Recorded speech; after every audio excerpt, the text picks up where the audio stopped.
రెడ్డిలు ఏంటి మళ్ళీ ఒక లైన్ తీసుకొస్తారు ఉన్నారు ఎందుకు అని చెప్పేసి కొంతమంది అంటారు. ప్రపంచంలోనే అతిపెద్ద ప్రజాస్వామ్య దేశం భారతదేశం, అతిపెద్ద లిఖిత రాజ్యాంగం. దాదాపు 150 కోట్లు ఉన్న జనాభా ఉన్న దేశంలో 75 కోట్ల జనాభా లెక్కలు లేని దేశం.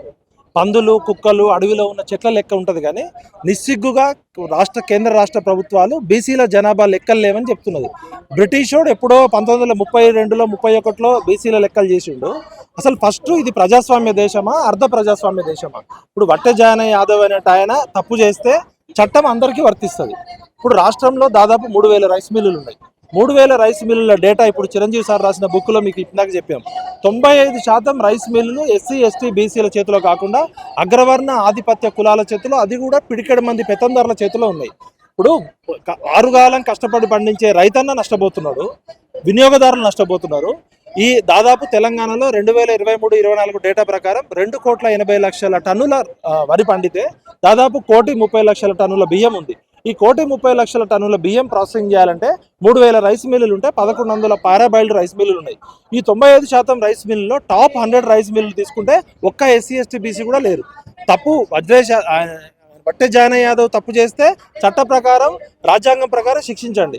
కానీ 95% రైస్ మిల్లర్స్ని వదిలిపెట్టి కేవలం ఆయన రాజకీయంగా ఎదుగుతున్నాడు, నల్లగొండలో రెడ్ల ఆధిపత్యాన్ని ప్రశ్నిస్తున్నాడు అని చెప్పి ఆయన మీద కేసులు పెట్టడం కాకుండా ఆయన కొడుకు మీద, ఆయన భార్య మీద, ఆయన కుటుంబ సభ్యుల మీద, ఆయన చుట్టాల మీద కక్ష కట్టి వేధించడం అనేది సెలెక్టివ్ గవర్నెన్స్ అనేది రాజ్యాంగం ఒప్పుకోదు. చట్టం కొందరికే చుట్టం కాదు. నల్లగొండ జిల్లా అంటేనే ఇప్పటికే ఆ జిల్లా పేరు రెడ్ల జిల్లాగా పెట్టుకోమని చెప్తున్నారు. ఉత్తమ్ కుమార్ రెడ్డి గారు, మీరు వ్యక్తిగతంగా నాకు చాలా బాగా తెలుసు, మేడం కూడా, నేను రిక్వెస్ట్ చేస్తున్నా, డిమాండ్ చేస్తున్నా. దాదాపు 14,000 కోట్ల స్కామ్ జరిగిందని మీరే చెప్తున్నారు. 14,000 కోట్ల స్కామ్ 2014 నుంచి 2026 వరకు జరిగితే ఒక సివిల్ సప్లై శాఖ మంత్రిగా, ఒక బాధ్యత గల శాఖ మంత్రిగా మీరు ఆర్మీలో పనిచేసారు. 7,000 కోట్లు మాత్రమే రికవరీ చేసినామంటే మిగతా 7,000 కోట్లు ఏ పందికొక్కులు తిన్నాయి? దానిలో రెడ్లు ఎంతమంది ఉన్నారు, వైశ్యులు ఎంతమంది ఉన్నారు, కమ్మలు ఎంతమంది ఉన్నారు, కాపులు ఎంతమంది ఉన్నారు? మేము ఇలా మొత్తం ఏమంటున్నామంటే డేటా డ్రివెన్ సొసైటీ. ఆ 14,000 కోట్ల స్కామ్ చేసింది ఎవడు? 14,000 కోట్ల స్కామ్లో నిజంగానే వట్టెజాన యాదవే 14,000 కోట్ల స్కామ్ చేసిండా? మరి మిగతా మిల్లర్లను ఎందుకు పట్టుకోవట్లేదు మీరు? కాబట్టి చట్ట ప్రకారం, ధర్మ ప్రకారం, రాజ్యాంగ ప్రకారం అందరికీ ఒకటే చట్టం ఉండాలి. రెడ్లకో చట్టము, బలిసినోళ్ళకో చట్టము, పేద బడుగు బలిగిన వర్గాలకు ఒక చట్టం ఉంటే బిడ్డ గుర్తుపెట్టుకోండి, ఇది బీసీల యుగం. 80 సంవత్సరాలు మీరు దోచుకొని పందికొక్కులాగా తిన్నారు. ఇప్పుడు రాబోయేది 60% బీసీలకు 6% వాటా కూడా లేదు. మేము 9వ తారీఖు బీసీ ఇంటలెక్చువల్స్ ఫోరం ఆధ్వర్యంలో చిరంజీవి గారి ఆధ్వర్యంలో నల్లగొండ జిల్లా సామాజిక, రాజకీయ, ఆర్థిక స్థితిగతుల మీద ఒక మీటింగ్ పెడుతున్నాం. అక్కడే తేల్చుకుంటాం. ఇప్పుడు కర్రున్నోడిదే బర్రె, నోరున్నోడిదే రాజ్యం అంటే కుదరదు. బాబాసాహెబ్ అంబేద్కర్ గారు రాసిన రాజ్యాంగము, చట్టం అందరికీ వర్తించాలని కోరుతున్నాం. తప్పు చేస్తే జాన యాదవ్కి చట్ట ప్రకారం శిక్షించండి. మేము జాన యాదవ్ మంచోడనో చెడ్డోడనో క్లీన్ చీట్ ఇవ్వట్లే, కానీ ఒక్కొక్కరిని ఒక్కొక్క రకంగా శిక్షిస్తున్నారు మీరు. జాన యాదవ్ గారి భార్య ఏం తప్పు చేసింది, జాన యాదవ్ గారి కొడుకులు ఏం తప్పు చేశారు, వాళ్ళ బంధువులు ఎందుకు వేధిస్తున్నారు? ఆయనకు ఆయనలోని బెయిల్ వచ్చినాక కావాలని వేధిస్తున్నారు. మేము చట్టాన్ని గౌరవిస్తాం, రాజ్యాంగాన్ని గౌరవిస్తాం. మోహరించిన సైన్యాలనైనా ఆపవచ్చు, కానీ ముహూర్తం ఆసనమైన ఆలోచనలు ఎవరు ఆపలేరు. బీసీలకి ఈ విధంగా ఎంబీసీలకి అన్యాయం చేస్తే నల్గొండ జిల్లాలో ఉన్న యాదవ్ సోదరులకి, బీసీ సోదరులకి నేను రిక్వెస్ట్ చేస్తున్నా.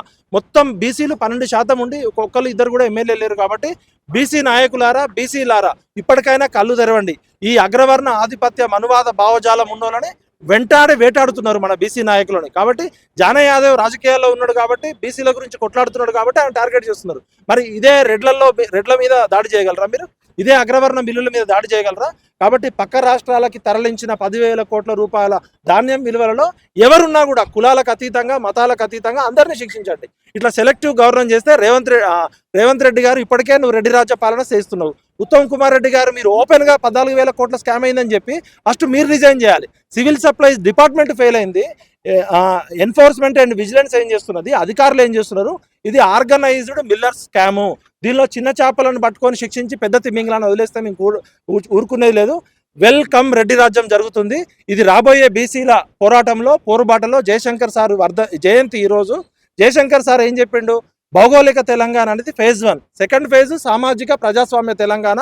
ఎవరి వాటా వాళ్ళకి దక్కాల్సిందే. సామాజిక తెలంగాణ అంటే మేము రెడ్లకో, వెలమలకో, కమ్మలకో, కాపులకో వ్యతిరేకం కాదు. సమాజంలో ఎవరి వాటా ఎంతో, ఎవరి కోటా ఎంతో, ఇది అందరి తెలంగాణ కావాలి. కొందరు పిడికెడు మంది పెత్తందారుల తెలంగాణ అయింది. అందరి తెలంగాణ, ఆరోగ్య తెలంగాణ, అభివృద్ధి తెలంగాణ, ఆనంద తెలంగాణ కావాలంటున్నాం. సమాజంలో ఎవరి వాటా ఎంతో వాళ్ళకి దక్కాల్సిందే. 56.8% ఉన్న బీసీలకి అన్ని రంగాల్లో వాటా దక్కేదాకా మేము పోరాటం చేస్తాం. జై హో జయశంకర్, జై సామాజిక తెలంగాణ. ఆయన ఏం తప్పు చేయనప్పుడు అజ్ఞాతానికి ఎందుకు తప్పించుకొని తిరుగుతున్నాడు అనేది రకరకాల ఆయన తప్పు చేస్తే చట్ట ప్రకారం శిక్షించండి, ఉరివేయండి, మేము వ్యతిరేకం కాదు. మరి అదే రెడ్లు 10 మంది బిల్లులలో 9 మంది టాప్ 20 టాప్ 50 మిల్లులు తీసుకుంటే 90% వైశ్యుల చేతిలో, రెడ్ల చేతిలో, కమ్మల చేతిలో ఉన్నాయి. మరి జానయ్య యాదవ్ ఒక్కడు తప్పు చేసిండా? చట్టం జానయ్య యాదవ్ ఒక్కడికే వర్తిస్తుందా? సెలెక్టివ్ గవర్నెన్స్ అనేది రేవంత్ రెడ్డి ప్రభుత్వం చేస్తుంది. ఓపెన్ గా మేము బహిరంగ చర్చ పెడతాం. మొత్తం రైస్ మిల్లర్లు చేసిన స్కామ్ ఎంత, దానిలో ఉన్న అందరినీ శిక్షించండి. ఇప్పుడు బలిసిన వెలమ దొరలకి, రెడ్డి దొరలకి, కమ్మ దొరలకి, కాపు దొరలకి ఏ విధంగా అయితే శిక్ష ఇస్తారో మావోడికి కూడా అదే చేయండి. మావోడిని ఒక్కడే టార్గెట్ చేస్తుంటే మేము ఏమంటున్నామంటే చట్టాన్ని గౌరవించండి, రాజ్యాంగాన్ని కాపాడండి. Save Telangana, save democracy.